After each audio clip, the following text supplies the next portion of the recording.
હિંમતનગરના ગુલમહોર બંગલોઝમાં short સર્કિટથી આગ લાગી, ફાયર ટીમે 1000 લીટર પાણીનો મારો ચલાવી આગ.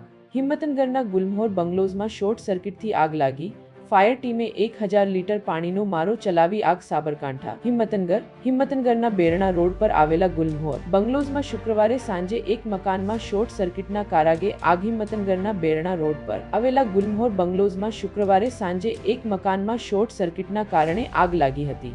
ઘટનાની જાણ થતાં જ ફાયર બ્રિગેડની ટીમ 2 ફાયર ફાઇટર વાહનો સાથે તાત્કાલિક સ્થળ પર પહોંચી હતી. ફાયર ટીમે લગભગ 1000 લીટર પાણીનો મારો ચલાવીને આગ પર કાબૂ મેળવ્યો હતો. આગને કારણે મકાનના 3 રૂમને અસર થઈ હતી અને મોટાભાગની ઘરવખરી બળીને ખાખ થઈ ગઈ હતી. હિંમતનગર ફાયર ઓફિસર મયંક પટેલે ટેલિફોનિક વાતચીતમાં જણાવ્યું હતું કે આગ શ્રીરામ મંડપવાળા જીતુભાઈ પટેલના ઘરમાં લાગી હતી. શોર્ટ સર્કિટને કારણે અચાનક આગ ભભૂકી ઉઠી હતી. Ranjanben Dharmendrabhai Panchal, need 24 news, Ahmedabad. પૂરા સમાચાર જોવા માટે નીડ 24 ન્યૂઝને સબસ્ક્રાઇબ કરો.